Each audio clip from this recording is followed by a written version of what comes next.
capítulo de número 6, a partir do versículo 1.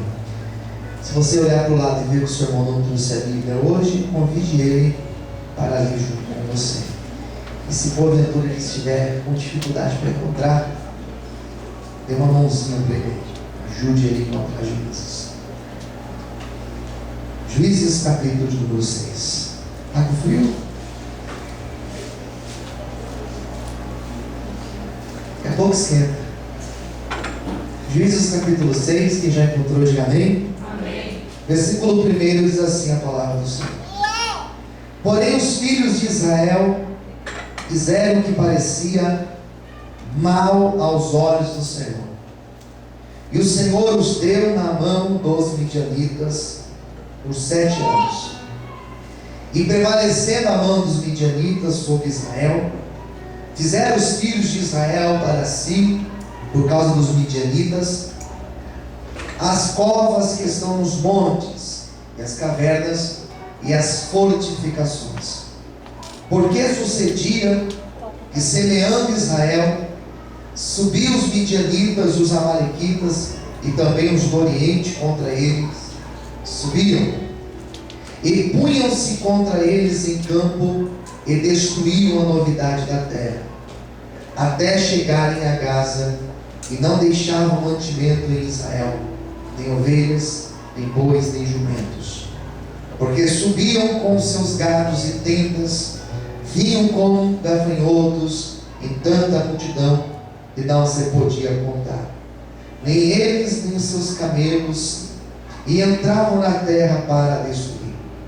Assim Israel empobreceu muito pela presença dos midianitas. Então os filhos de Israel clamaram ao Senhor. Sucedeu que, clamando os filhos de Israel ao Senhor por causa dos midianitas, enviou o Senhor um profeta aos filhos de Israel, que lhes disse: Assim diz o Senhor, Deus de Israel: Do Egito eu vos fiz subir, vos tirei da terra da servidão, e vos livrei da mão dos egípcios e da mão de todos quantos vos oprimiam, e os expeli de diante de vós, e vos dei a sua terra.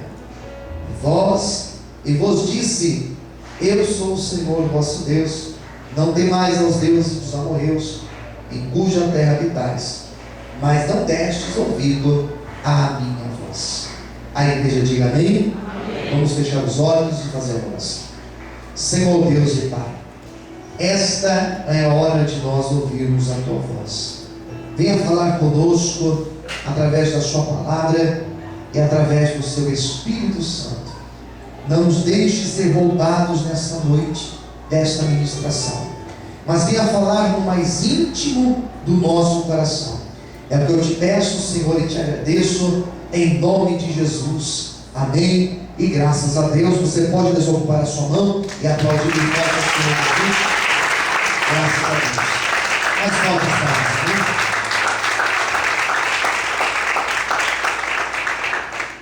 queridos, eu não quero falar nestas semanas, nestas quintas-feiras, simplesmente acerca da história, do fato histórico que ocorre em Juízes capítulo 6, e depois nós vamos falar do capítulo 7. Não quero me ater apenas à história. A história é bonita. A história de Gideão é uma história interessante, que vale a pena até nós contarmos aos nossos filhos um dia.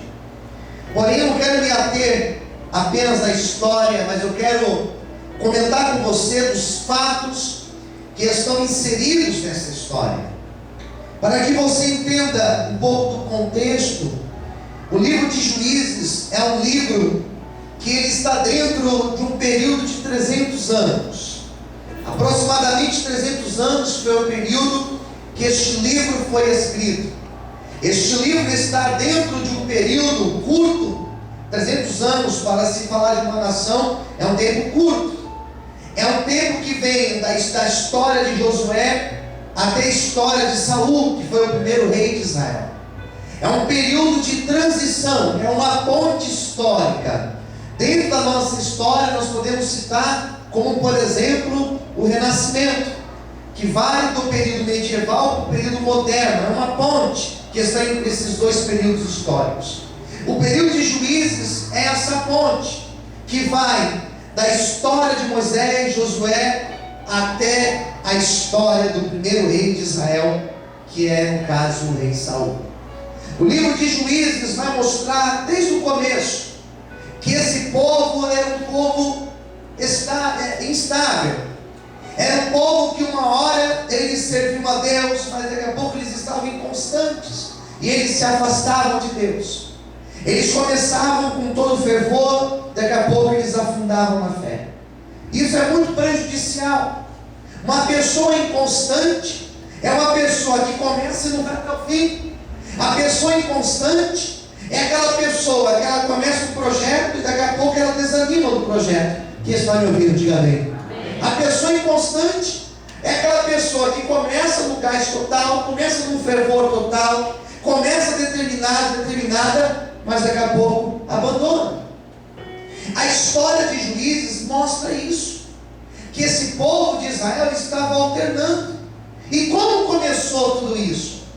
Começou quando eles foram abençoados. Diga para quem está ao seu lado: cuidado quando você for abençoado. Com mais fé, diga: cuidado quando você for abençoado. Por quê? Eles foram abençoados com a terra.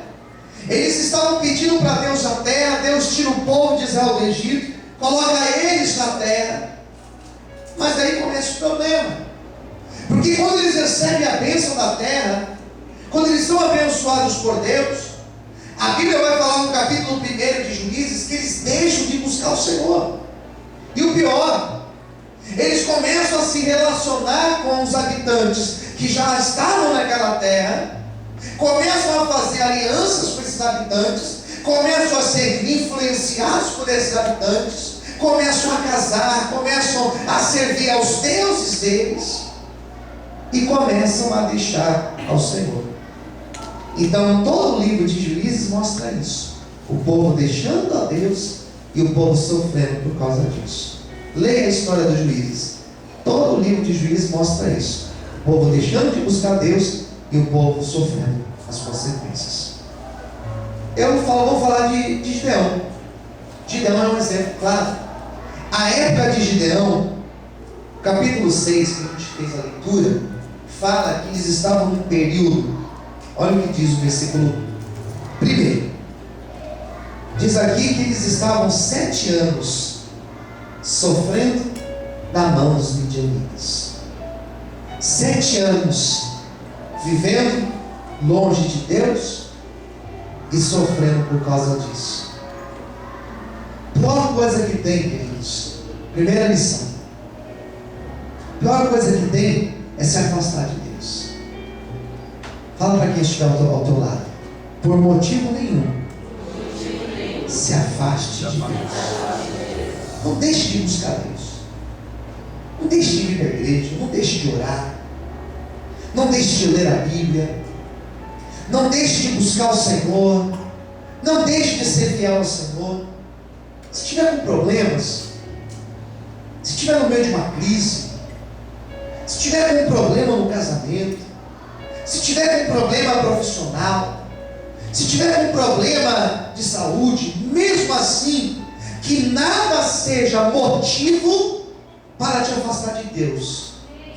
Que nada seja motivo para fazer você parar de buscar o Senhor. Tem muita gente fraca na igreja. E eu acho que a culpa é dos pastores. Eu me coloco nesse meio também. Porque nós não ensinamos, ou pelo menos não se ouve muito, ensinamentos para fazer o crente, o cristão, ficar firme com Deus na hora da luta. Nós estamos acostumados a ouvir pregações que nós vamos vencer, que nós vamos conquistar, que nós vamos prosperar, que nós vamos e vamos. Daí vem uma luta, a pessoa se frustra. Daí vem uma adversidade, a pessoa, ela abandona a fé, porque ela não foi preparada a enfrentar lutas. Por isso o primeiro conselho de Deus para você nessa noite é esse: Não se afaste de Deus por motivo nenhum. Ainda que você esteja sozinho na tua casa buscando a Deus, ainda que você seja o único no seu trabalho, ainda que você seja o único no meio dos teus, continue buscando ao Senhor. Não deixe de buscar Deus, porque o Senhor tem coisas grandes para operar na nossa vida. Quantos podem aplaudir ao Senhor nessa noite? Aleluia! Mais forte está.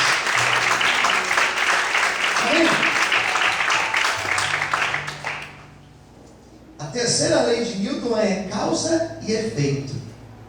Toda ação vai gerar uma reação. Eles se afastaram de Deus. O que aconteceu? Está aqui no versículo 1. Simplesmente Deus entrega eles na mão dos midianitas. Se você ler, a gente fez leitura até o 10, né? Se você ler o versículo 10, versículo 9 e versículo 10, Deus vai falar assim para eles: olha, outrora vocês estavam na mão dos egípcios, e eu livrei vocês das mãos dos egípcios, e agora vocês estão sofrendo na mão dos midianitas. Em outras palavras, era Deus dizendo assim: eu já livrei vocês de coisas tão mais difíceis. Vocês estão vendo que vocês estão aí sofrendo na mão de um povo tão pequeno. Os midianitas, comparado com os egípcios, eles não eram nada. Quem entendeu, diga amém. Amém. Eles não eram nada, mas eles não tinham força para reagir. O afastamento de Deus leva a pessoa a perder esse espírito de reação, esse espírito de você falar assim: eu não aceito, eu vou buscar Deus, eu vou orar, eu vou insistir. Quem está entendendo, diga amém. Amém. O afastamento de Deus mina as tuas forças espirituais, e você se torna apático. Você se torna uma pessoa sem ação. Você se enrosca em coisas que você, se fosse há um tempo atrás, você não iria se enroscar. Você se perde em situações que, se fosse há um tempo atrás, você sairia com muita facilidade.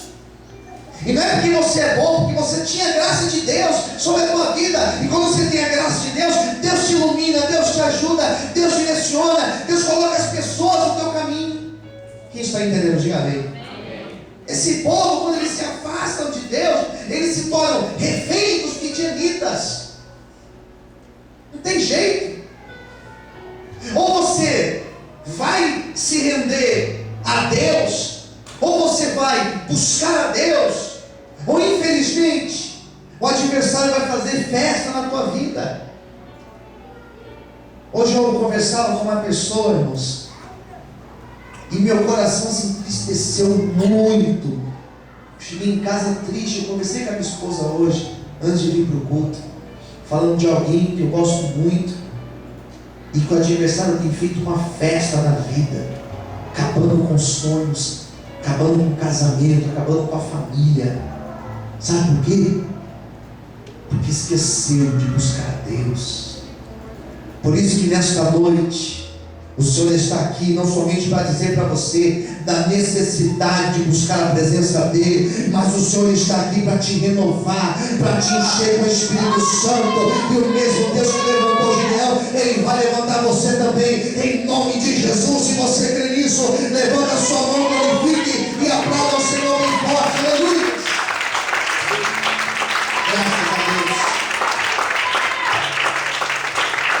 Versículo número 2: prevalecendo a mão dos midianitas sobre Israel, fizeram os filhos de Israel para si, por causa dos midianitas, as covas que estão nos montes, e as cavernas, e as fortificações. Que coisa! Agora o povo de Israel, por causa da mão dos midianitas, porque 7 anos Quantos anos eu disse? 7 anos. Tudo que eles plantavam, chegava na hora da colheita, os midianitas roubavam. Por causa disso, o povo de Israel começou a se esconder. O versículo 2 vai dizer que eles se escondiam nos montes e dentro das cavernas. Eles estavam morando em buracos. Quem entendeu? Diga amém. 7 anos. 7 anos. E eles estavam nesta situação de humilhação. Para sobreviver, eles tinham que se esconder dentro de cavernas. Isso não é vida. Ninguém aqui é morcego. Só se tiver algum Batman aqui. Mas ninguém é morcego para viver em caverna. Quem concorda, diga amém. Ninguém é tatu para viver dentro de buraco, né? Ninguém nasceu para isso. 7 anos. 7 anos. Que por causa da opressão, esse povo tinha que viver escondido. Sabe como se chama isso?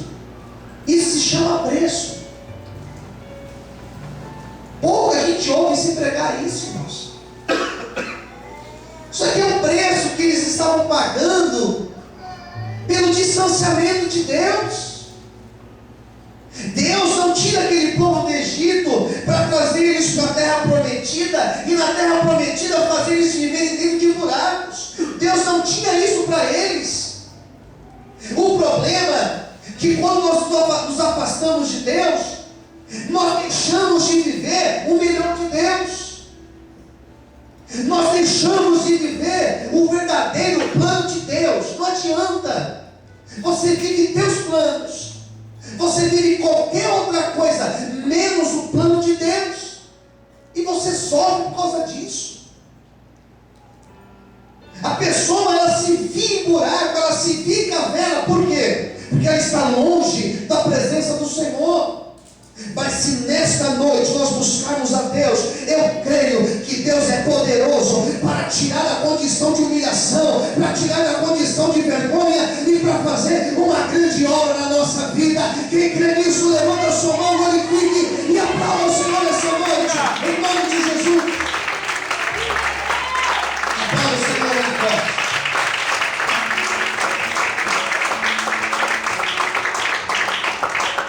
Versículo 3: porque sucedia que, semeando Israel, subiam os midianitas, os amalequitas, e também os do oriente contra eles subiam, e punham-se contra eles em campo, e destruíam a novidade da terra, até chegarem a Gaza, e não deixavam o mantimento de Israel. Quem entendeu? Diga amém. Não deixavam o mantimento de Israel, nem ovelhas, nem bois, nem jumentos. Sim, porque subiam com seus gados e tendas, vinham como gafanhotos em tanta multidão, não se podia contar, nem eles, nem os seus camelos, e entraram na terra para destruir. Você quer coisa pior que isso? Você quer coisa pior do que você trabalhar um mês inteiro e ser roubado? Você quer coisa pior do que você trabalhar, você recebe no dia tal lá, e no dia que você vai receber o teu salário, chega alguém e rouba você? Não tem coisa pior. Quem concorda, diga amém. Imagine só, mês de fevereiro, você vai receber lá no dia 10, alguém te rouba. Está amarrado em nome de Jesus. Posso ouvir amém? Amém. Fala para o seu irmão do lado, isso não vai acontecer com você, em nome de Jesus. Pelo amor de Deus. Daí o que acontece? Daí chega no mês de março, você vai lá receber, dia 10, você é roubado de novo. Daí chega no mês de abril, você vai receber de novo. Você trabalhou o mês inteiro, você vai receber de novo, você é roubado. Daí chega no mês de maio, acontece a mesma coisa. Daí chega no mês de junho, acontece a mesma coisa. Quem está entendendo? Diga amém. Daí chega o mês de julho, acontece a mesma coisa.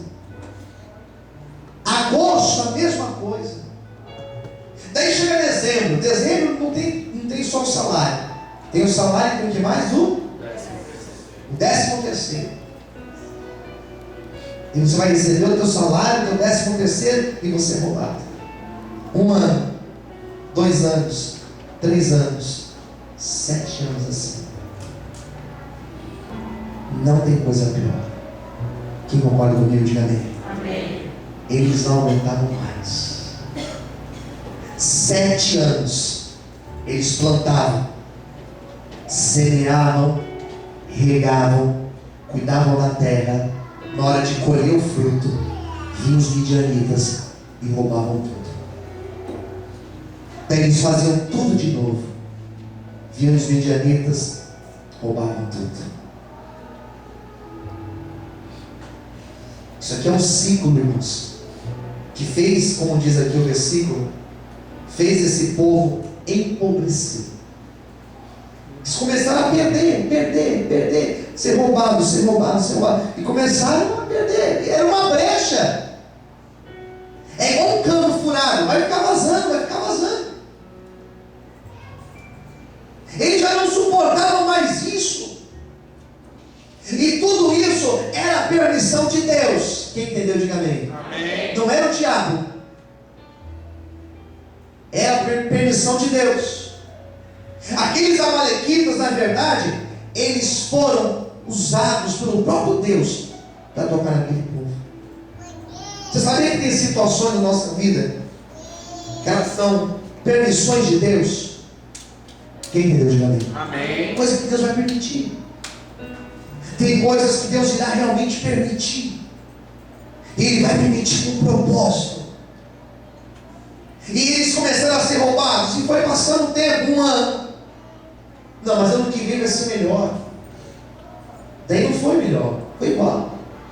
Não, mas o outro ano vai ser melhor. E não era melhor, era cada vez pior. E agora eles estavam dentro de buracos, e lá nos buracos eles também começaram a ser roubados. E nada pior do que isso. Você trabalhar e não ver resultado na tua vida. Pode ser que hoje existam áreas da sua vida que o adversário está roubando. Pode ser que hoje existam situações na sua vida que estão como essa daqui da história, sendo roubadas pelo adversário. Porém, nesta noite, a sabedoria de Deus virá sobre ti.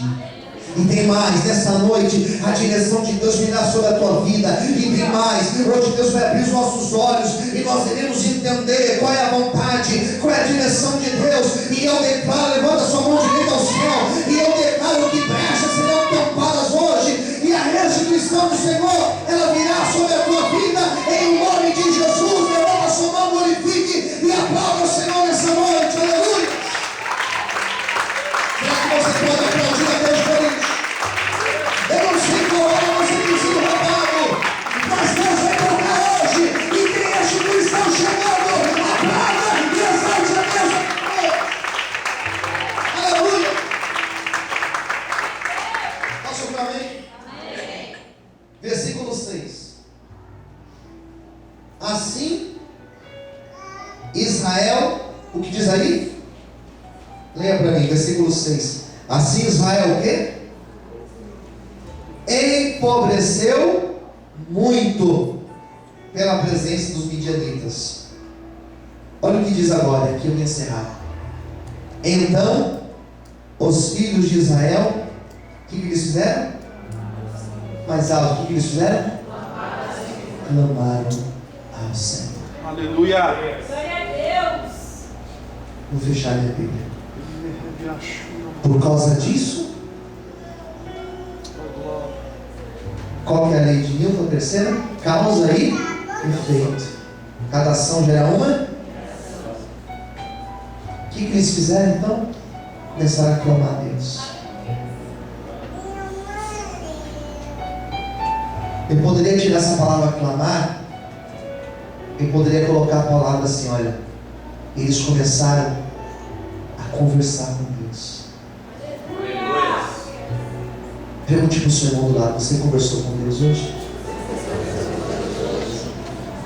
Poderia trocar essa palavra e colocar assim, E eles começaram a adorar a Deus. Quem está entendendo, diga amém. Eu poderia tirar essa palavra e colocar assim: e eles se voltaram para Deus. Aleluia. Eu poderia trocar e dizer assim: e eles se tornaram novamente sensíveis à voz de Deus.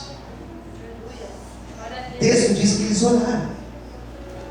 E o que é orar, pastor? Quando eu chego com uma pessoa e explico o que é oração, seja um adulto ou seja uma criança, sabe o que eu falo?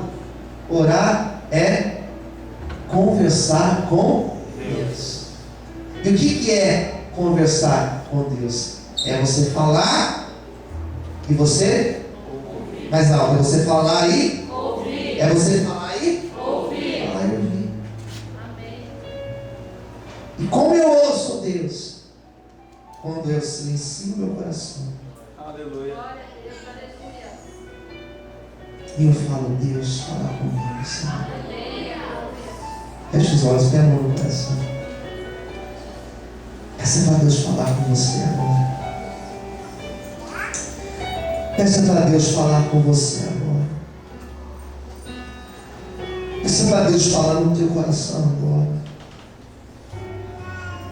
Talvez você tenha vivido dias tão corridos, tão agitados, tão apressados. Em pouco tempo do seu dia, você tem falado: Senhor, fala comigo. Geralmente nós falamos com Deus, nós pedimos para Deus. Geralmente nós nos ajoelhamos para pedir, mas poucas vezes, ou raras vezes, nós falamos: Deus, o que o Senhor quer falar comigo, Senhor? O que o Senhor tem para mim? Eu te desafio nesta noite. Feche os olhos. Eu desafio você nesta noite a não somente pedir para Deus em cima de problemas que você está passando, em cima de dificuldades que você está passando, mas eu desafio você nesta noite a também falar para Deus: Senhor, fala comigo. Eu preciso ouvir a tua voz. Eu preciso ouvir tua direção. Eu preciso ser mais sensível a ti. Eu tenho corrido, mas eu preciso ter mais tempo para buscar, para ouvir a tua voz falar comigo. Diz a Bíblia que quando eles começaram a orar,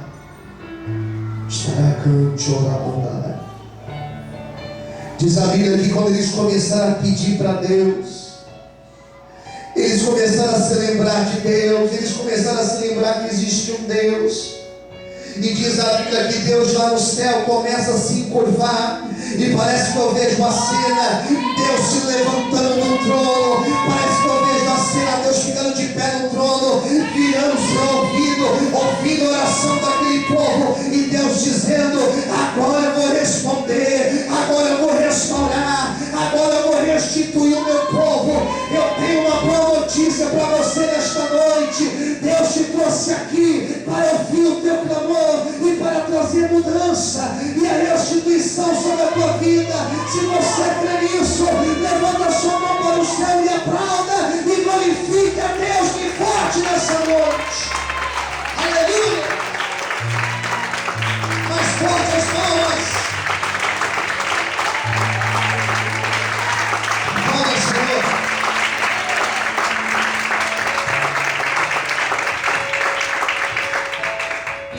Fazia pelo menos 7 anos que esse povo não orava. E por causa de tanto sofrimento, eles voltaram a orar. Quem entendeu, diga amém. Amém. O que vai ser preciso acontecer para nós voltarmos a orar? Vamos abraçar a oportunidade hoje. Amém. Posso ouvir um amém? Amém. E aí? E aí, quando eles oraram, Deus ouviu e Deus respondeu a oração deles. Pois não existe oração que Deus não possa responder. Eu quero orar nesse momento. Eu termino.